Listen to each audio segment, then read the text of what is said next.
बिस्मिल्लाहिर्रहमानिर्रहीम। अस्सलाम वालेकुम। आज मैं आपको हज़रत अबू ज़र गफ़ारी रज़ियल्लाहु ताला अन्हु का एक वाक़या सुनाती हूँ। हज़रत अबू ज़र गफ़ारी रज़ियल्लाहु ताला अन्हु मशहूर सहाबी हैं। ये बड़े ज़ाहिद लोगों में थे। माल ना अपने पास जमा रखते थे, ना ये चाहते थे कोई दूसरा जमा रखे। मालदार लोगों से हमेशा लड़ाई रहती थी। इसलिए हज़रत उस्मान रज़ियल्लाहु ताला अन्हु के हुक्म से रब्ज़ा में रहने लगे थे, जो जंगल में एक मामूली सी आबादी थी।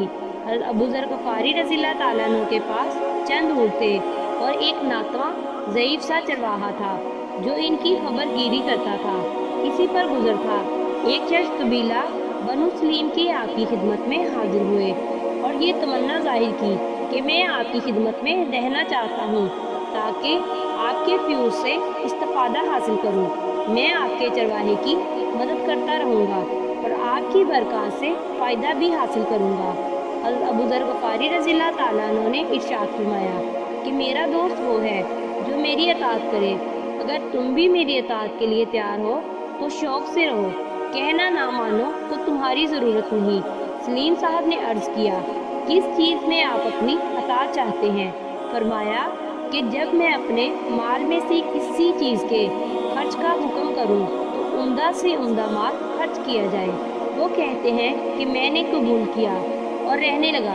इत्तफाक से एक दिन उनसे किसी ने जिक्र किया कि पानी पर कुछ लोग रहते हैं जो ज़रूरतमंद हैं, खाने के मोहताज हैं। मुझसे फरमाया एक ऊँट ले आओ। मैं गया। मैंने देखा कि एक बहुत ही उम्दा ऊँट है जो नहायत कीमती, नहायत कारामद और सवारी में मुतीह है। मैंने हस्बे वादा उसको ले जाने का इरादा किया, मगर मुझे ख्याल हुआ कि गुरबा को खिलाना ही तो है और ये ऊँट बहुत ज़्यादा कारामद है, हजरत की और मुतलकीन की ज़रूरत का है। इसको छोड़कर इससे ज़रा कम दर्जे की उम्दा ऊँटनी के इस ऊँट के अलावा और बाकी सबसे बेहतर थी लेकर हाज़िर खिदमत हुआ। फरमाया कि तुमने खयानत की। मैं समझ गया और वापस आकर वही ऊँट ले गया। पास बैठने वालों ने से इरशाद फरमाया कि दो आदमी ऐसे हैं जो अल्लाह के वास्ते एक काम करें। दो आदमी उठे, उन्होंने अपने आप को पेश किया।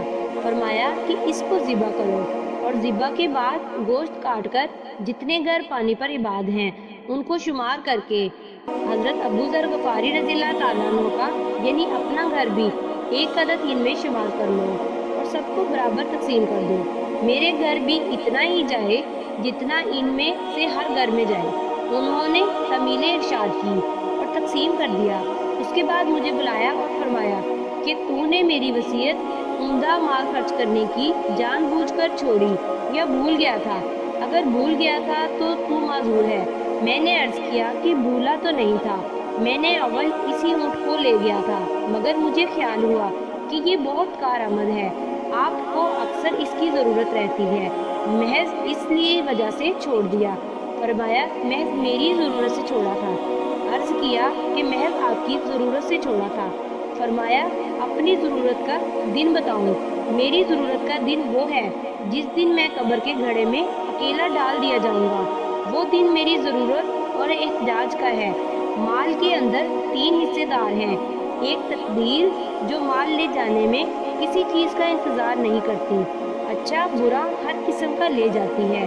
दूसरा वारिस जो इसके इंतज़ार में है, तू मरे तो वो ले ले। और तीसरा हिस्सेदार तू खुद है, अगर हो सकता हो और तेरी ताकत में हो वो तीनों हिस्सेदारों में सबसे ज़्यादा आजिज़ ना बन। अल्लाह ताला का इरशाद है, इसलिए जो माल मुझे सबसे ज़्यादा पसंद है इसको मैं अपने लिए आगे चलता करूं, ताकि वो मेरे लिए जमा रहे। 3 हिस्सेदारों में सबसे ज़्यादा आजिज़ ना बन का मतलब ये है कि जो हो सके अपने लिए आखिरत का ज़ख़ीरा जमा कर ले। ऐसा ना हो कि मुक़द्दर गालिब आ जाए और वो माल तुझसे ज़ाया हो जाए या तू मर जाए और दूसरों के कब्ज़े में आ जाए कि बाद में कोई किसी को नहीं पूछता। आल औलाद बीवी बच्चे सब थोड़े बहुत दिनों को रोकर चुप हो जाएंगे। ऐसा बहुत कम होता है कि मरने वाले के लिए भी कुछ सदका खैरात कर दें। और इसको याद रखें, एक हदीस में हुज़ूर सल्लल्लाहु अलैहि वसल्लम का इरशाद वारिद है, आदमी कहता है मेरा माल, हालांकि इसका माल सिर्फ वो है जो खा लिया और ख़त्म कर दिया। یا پہن لیا اور پرانا کر دیا، یا اللہ کے راستے میں خرچ کر دیا اور اپنے لیے خزانے میں جمع کر دیا۔ اس کے سوا جو کچھ ہے وہ دوسروں کا مال ہے، لوگوں کے لیے جمع کر رہا ہے۔ ایک حدیث میں آیا ہے، حضور صلی اللہ علیہ وآلہ وسلم نے دریافت فرمایا، تم میں سے ایسا کون شخص ہے جس کو اپنے وارث کا مال اپنے سے اچھا لگے؟ صحابہ رضی اللہ تعالیٰ عنہ نے عرض کیا، یا رسول اللہ صلی اللہ علیہ وآلہ وسلم، ایسا کون ہوگا جس کو دوسرے کا مال اپنے سے زیادہ محبوب ہو؟ حضور صلی اللہ علیہ وآلہ وسلم نے فرمایا کہ اپنا مال صرف وہی ہے جو آگے بھیج دیا جائے، اور جو چھوڑ دیا جائے وہ وارث کا مال ہے۔ جزاک اللہ۔